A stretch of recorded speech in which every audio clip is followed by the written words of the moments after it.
Bismillahirrahmanirrahim. Assalamualaikum warahmatullahi wabarakatuh. Pada kesempatan kali ini, kelompok kami akan menjelaskan materi tentang aspek pemasaran dalam usaha. Berikut daftar nama kelompok kami: 1. Saikur Rahman, 2. Muhammad Akbar Haryansa, 3. Anissa Skarpitaloka, 4. Eka Firnanda Rahmadani. Yang pertama yaitu pengertian aspek pemasaran. Pengertian aspek pemasaran adalah faktor yang penting yang dijadikan sebagai kunci dari keberhasilan perusahaan, khususnya dalam memetakan pasar. Aspek pemasaran dalam pengelolaan usaha sama halnya dengan aspek pemasaran dalam studi kelayakan bisnis yang dirancang dan diperhatikan sebelum kita memulai usaha. Analisis aspek pemasaran dilakukan untuk melihat dan menganalisis kebutuhan pasar agar strategi pemasaran yang akan dirancang sesuai dengan kondisi yang sebenarnya. Sama halnya dengan aspek pemasaran dalam kewirausahaan, aspek-aspek pemasaran dalam hal ini digunakan untuk mengembangkan usaha yang akan ditinjau dari segi pemasaran. Sebagai orang yang mengetahui tugas manajer pemasaran, pastilah harus mengetahui segala hal mengenai aspek pemasaran dalam memperlancar kinerjanya. Contoh aspek pasar dan pemasaran. Yang pertama yaitu spesifikasi produk, yang kedua segmentasi pasar, yang ketiga analisa dan peramalan permintaan, yang keempat analisa pesaing, yang kelima penentuan harga jual, yang keenam promosi, yang ketujuh negosiasi, yang kedelapan distribusi. Spesifikasi produk dan product differentiation. Produk adalah setiap hal berupa barang maupun jasa yang ditawarkan ke pasar untuk memenuhi kepuasan dan kebutuhan konsumen. Keputusan-keputusan tentang produk dalam aspek pemasaran mencakup bentuk penawaran secara fisik, mereknya, kemasannya, garansi, dan juga servis pernah jual. Selanjutnya definisi segmentasi pasar. Segmentasi pasar adalah kegiatan membagi pasar-pasar yang bersifat heterogen dari suatu produk ke dalam satuan-satuan pasar segmen pasar yang bersifat homogen. Sedangkan homogenitas pada tiap segmen dikarenakan terdapat diferensiasi pada cara dalam membeli, cara dalam menggunakan produk, keperluan pemakai, alasan dilakukan pembelian, tujuan pembelian itu sendiri, dan sebagainya.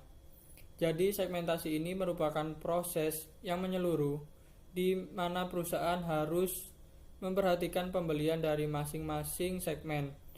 Paling tidak usahanya akan lebih ekonomis daripada unit-unit pembelian itu dikelompokkan ke dalam beberapa kelompok saja. Ini semua tidak terlepas dari usaha mencapai laba maksimum. Sini saya akan melanjutkan presentasi dari Mas Saikur. Kriteria segmentasi yaitu faktor-faktor yang digunakan untuk menyusun aspek segmentasi pasar adalah demografi, tingkat penghasilan, sosiologis, psikologis atau psikografis. Analisa pasar dan peramalan permintaan. Analisa pasar merupakan langkah pertama dalam merencanakan strategi yang sesuai dengan kondisi pasar untuk menangkap peluang dan mengembangkan usaha. Pada umumnya analisis ini akan menghasilkan pembaruan dalam bentuk pemasaran, keuntungan yang diperoleh jika membeli suatu produk seperti diskon dalam situasi dan keadaan tertentu atau berupa hadiah langsung. Faktor-faktor yang mempengaruhi permintaan pasar. Menurut para ahli ekonomi, terdapat beberapa faktor utama sebagai penentu dan permintaan pasar. Faktor-faktor tersebut adalah harga produk lain, penghasilan pembeli, dan selera pembeli. Analisa volume, penjualan, dan biaya pemasaran. Analisa volume, penjualan pada aspek pemasaran, analisa pasar, dan peramalan permintaan merupakan suatu studi mendalam tentang masalah penjualan bersih dari laporan rugi laba perusahaan. Manajemen perlu menganalisa volume penjualan total dan juga volume itu sendiri. Analisa tersebut dapat didasarkan pada produk lain segmen pasar, teritorial kelompok pembeli, dan sebagainya. Mengestimasikan penjualan potensial. Dalam melayani kebutuhan pasarnya, perusahaan perlu memperkirakan penjualan potensialnya. Ini dibuat untuk menunjukkan seberapa besar kemampuan perusahaan dalam melayani atau mengisi kebutuhan tersebut.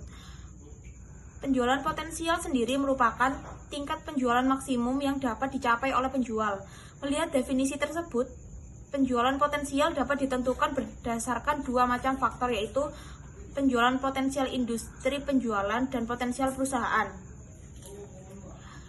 Peramalan penjualan. Manajer pemasaran harus mempunyai ramalan penjualan yang dimaksud untuk pertama, menentukan kuota. Yang kedua, dipakai sebagai pedoman di dalam pengembangan produk.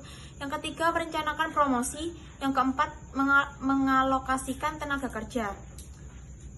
Analisis pesaing. Analisis pesaing adalah satu dari aspek pemasaran dalam studi kelayakan bisnis yang cukup signifikan. Analisis aspek pemasaran ini menjadi penentu di mana posisi kita dalam dunia bisnis. Pesaing merupakan perusahaan yang memproduksi atau memasarkan barang dan jasa yang memiliki kemiripan dengan produk yang kita hasilkan atau tawarkan. Analisa pesaing ini akan berdampak pada meningkatnya produk maupun strategi pemasaran yang diterapkan. Pada analisa pesaing dilakukan untuk melihat perbedaan dari pesaing yang meliputi kualitas produk, harga, sistem pemasaran, maupun aspek-aspek pemasaran lainnya. Promosi.